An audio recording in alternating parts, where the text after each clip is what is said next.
Интеркултура, интеркултура. Почитувани, во денешното издание на шорткастот Интеркултура, гостин ми е Енес Ибраим, кој што е претседател на партијата за движење на турците и поранешен член на парламентот. Енес, што мислите за овој тренд на напуштање на големјата коалиција? Како што ближат изборите, дел од помалите партии ги напуштија. Дали вие како партија планирате да го направите истото? Најпрво благодарам за поканата. Што се однесува до трансферите на политичките партии или во минатото трансферите на пратениците во собранието од една партија во друга политичка партија, секогаш сме ги сметале како неморално.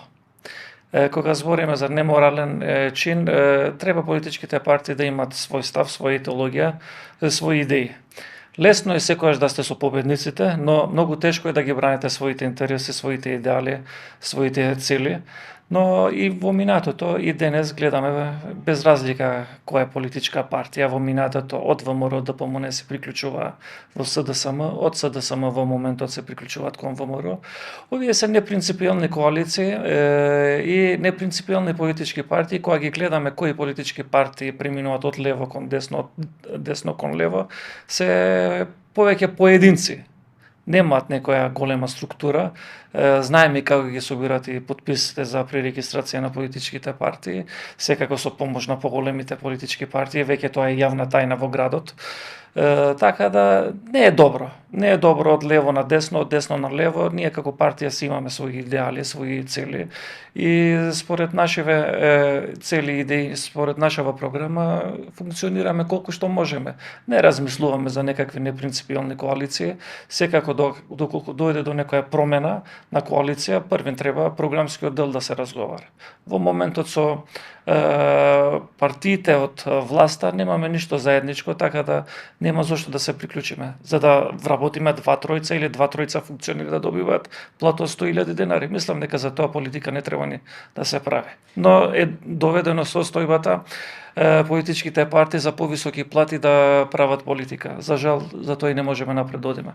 Постои ли нешто во моделот на изборниот модел или начинот на кој што функционира демократскиот парламентарниот систем, што да речеме, еве, ова ваша етички профилирана програмска идеолошка основа може да ја помогне, затоа што на крајот на криштата сепак партиите треба да имаат ресурси за да функционираат. Изминатиот период државата влезе во демократскиот процес, но веќе последниве години не гледаме дека тој процес продолжува. Без разлика дали со рамковниот договор или после рамковниот договор, секако Охридскиот рамковен договор не донесе многу позитивни работи во државата, особено кон албанската и кон другите помалкобројни етнички заедници, ние како партија не сметаме дека тој процес е завршен. Охридскиот рамковен договор не е завршен само со заокружување законот за јазици. Тоа е процес. Демократскиот процес треба да продолжи, а што е најважно, со изборниот модел треба да се продолжи. Бидејќи во одредена изборна единица се станува пратеник со 5-6 илјади, во друга некоја изборна единица со 7-8, дури во некоја друга изборна единица со 9-10 илјади. И тука гледаме дека нема фер и демократски изборен модел и затоа сметаме дека изборниот модел треба да се смени. Секако политичките чинители, односно најголемите политички партии, треба еднаш за секогаш овој проблем да го решат. Многу е лесно помалкобројните етнички заедници да ги маргинализирате, но да не забораваме, реалноста е тоа, мултиетничкото општество е реалноста на оваа држава и затоа треба да се најде можност што повеќе да ги вклучат во системот на државата, да бидеме вклучени во собранието, да бидеме дел од креирањето на политиките, а не секогаш последни да дознаваме што се случува во државата. Во таа смисла, сојузници, да речеме представници на турската заедница имаше и во минатата власт, има и во оваа власт. Што е причината што турскиот театар и зградбата на објектот го нема ни во буџетот, а еве го нема ни во ребалансот на буџетот за годинава? Националната установа Турскиот културен центар има големо значење за државата, како и за турската заедница. Веќе деновиве 75 години од основањето Турскиот театар го слави и веќе 12-13 години Турскиот театар се гради.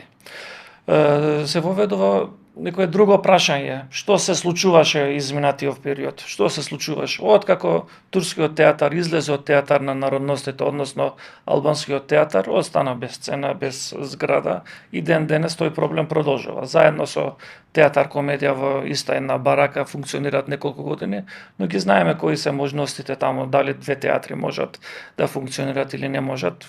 И вие сте дел од културата, секако имате и вие своje мислење. Значењето на турскиот театар, за жал, во државата не ја знаат. Да ја знаат, ќе вложат малку повеќе. Секако кога разговараме, веќе кога зборуваме или кога ги критикуваме активностите на владата во однос на културата на турците или турскиот театар, често пати не прашуваат и вие бевте 7 години, што направивте? Ние кога станавме дел од парламентарното мнозинство или од дел од владата, се соочувавме со многу проблеми. Турскиот театар беше блокирана. Жиросметката беше блокирана. Имаше над 6 милиони евра долг. Долгот го исплативме. Градежните активности почнаа да продолжат. Карабината, кровот, дел од другите градежни активности завршија. Минатата година заврши и третата фаза од тендерот, од јавната набавка. Но гледаме дека ништо не е почнато. Една година помина, не е ништо почнато. Од друга страна па гледаме дека ни во буџетот не се предвидени средства за турскиот театар. Доколку продолжеше тој тренд кога го почнавме, до 2026-2027 турскиот театар ќе се завршеше. 75 години национална установа која представува и не само турската заедница, и нашата држава надвор од нашите граници, да нема своја зграда, мислам дека е голем срам за државата, не за турската заедница. Дури во таа смисла е слепилото поголемо, затоа што сепак Турција, Република Турција, иако вие цело време нагласувате дека ова е култура на автохтоната турска заедница, сепак Република Турција е значаен партнер и се посилен регионален играч и еве гледаме ќе го држи следниот самит на НАТО. Зошто баш турската заедница да биде обесправена, имајќи ја предвид ова регионална и светска геополитичка ситуација? Во моментот се соочува со многу различни проблеми, не само со културата или со турскиот театар. Ние и во политичката представеност во моментот немаме доволно представници. Прв пат во историјата или во поновата историја немаме представник во владата. Прв пат во поновата историја, а немаме ни опозиција. И двајцата опозиционери, декларирани пратеници, биле дел од претходните власти. Едниот последен министер на владата на ВМРО ДПМН, другиот со предлог и поддршка на пратениците на ВМРО ДПМН станал уставен судија. И сега тие ќе ни глумат опозиција. Турската заедница тоа го препозна изминатиот период, кој работи вистински за турската заедница и државата, кој работи само за личен профит. Друго е за личен профит, друго е за турската заедница и државата, инаку што се однесува до Република Турција од 91 навака секогаш е до нашата држава. Дел од очекувањата на останатите политички партии, особено од владеачките партии, ја имате Турција зошто не ви донира. А зошто Турција се да ни донира кога данок плаќаме за оваа држава, за возврат да не добиваме ништо од државните институции? Во таа смисла беше укинувањето на балансерот како еден од инструментите за правична застапеност, долго очекуваниот закон за соодветна и правична застапеност во предлог фаза конечно го видовме доставене до собранието и како што рече министерот и испратене и до Венецијанската комисија. Дали сте го виделе и што очекувате од тој закон и дали тој може на вистина да ја унапреди, почитува и афирмира соодветната и правичната застапеност? Од позиција на МОК или од позиција на власт, секогаш политичките партии избегнува да носат системско решение. Од позиција на МОК или од политичка МОК има можности за пазарање, за различно делување и воопшто не сака да најдат системско решение. За балансерот, веќе и мало дете знае дека се злоупотребуваше. Македонец за вработување стануваше албанец, албанец за вработување стануваше македонец, или турчин стануваше македонец само за да се вработи. Балансерот се злоупотреби. Доста се злоупотреби. Но ние имавме и предлог да се смени методологијата на балансерот.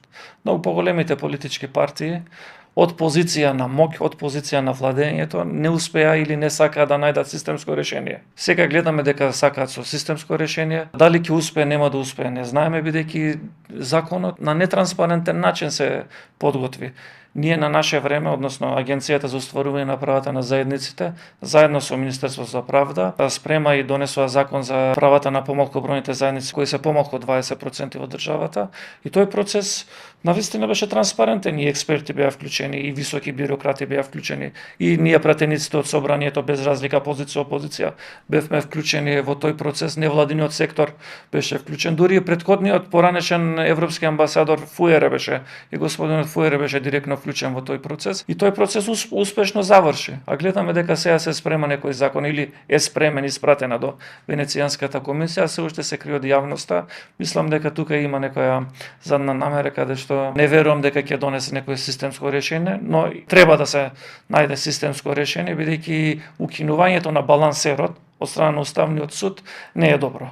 Не е добро бидејќи тој процес знаеме во Уставниот суд кој суди како гласа.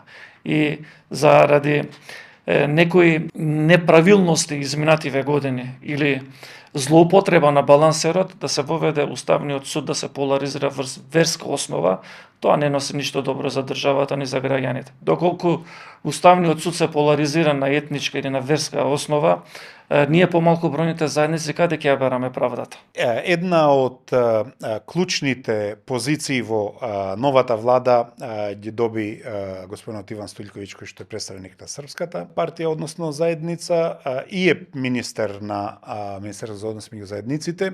Исто така и Агенцијата за остварување на правата ја води секако. Тоа не е пресудно, меѓутоа представник на Српската заедница. Од друга страна, во извештајот има многу остра критика кон Македонија за нашето припаѓање или приклонување кон така наречениот српски свет. Гледате ли вие тука некаква релација во тоа или сепак е на некој начин тенденциозно? Видете, прв пат во нашата блиско историја еден представник од помалку бројните заедници да биде високо позициониран, односно да биде вице-премиер и министер за односи меѓу заедниците. Тоа е нешто добро, нешто позитивно во однос на помалку бројните заедници. Но една година помина. Тоа министерство што направи? Дали се подобри односите меѓу заедниците? Сметам дека не. Дури се влоши односите меѓу заедниците. Второ, која е улогата на министерството? Кои се активностите на министерството? Цела година да работат за проекти од 30 невладини организации да најдат и да им дистрибуират пари. Немат визија и тотално оди тоа министерство кон српскиот свет. Српскиот свет што значи? Дали значи асимилација на македонскиот народ или закана кон помалку бројните етнички заедници? Бидејќи и по кафани и во кафулиња се слуша српска музика, македонската музика во однос на културата се заборава. Нема ни предност, нема ни некои други субвенции за македонската музика. Тоа е дел од тоа. Инаку што се однесува до Стоилковиќ е лојален партнер на ВМРО ДПМН. Он не од тие политички партии или политичари што менуваат страна и на добро и на лошо застана со ВМРО. И тоа е добро и за почит. Ама идеолошки гледано и вистинското лице на ВМРО ДПМН ако е Стоилковиќ, тоа е проблем и за ВМРО ДПМН, но и за државата. Бидејќи додека високите представници на ВМРО ДПМН седат, спијат во Брисел, ги убедуваат бюрократите во Европскиот парламент дека се за Запад, за членство во Европска унија, за евроинтеграција, вице-премиерот преку Белград и Москва лобира за сосема различно нешто, која е идеологијата и целта на ВМРО ДПМН. И тука е проблемот. И затоа не можеме да одиме напред и во однос на помалку бројните заедници, и во однос на државата. Ете, блокирање и евроинтеграцијскиот процес. Се заборави се и се што. Различна геополитика, различни политички структури, но нема јасен став владата. Дали одиме со Стоилковиќ Белград, Москва или со одредени други политички личности во ВМРО ДПМН кон Брисел. Тие се уште се убедуваат да докажат дека се проевропски ориентирани, а најлојалниот коалиционен партнер кој ја представува владата на Република Северна Македонија надвор од државата е за соработка со Русија или со српскиот свет. И затоа сме во една дилема како општество и како држава во кој правец се движи државата. Дали се враќаме назад 30-35 години или одиме напред. Тоа треба граѓаните да го ценат. Благодарам за гостувањето. И јас ви благодарам. Intercultura, intercultura, intercultura, intercultura.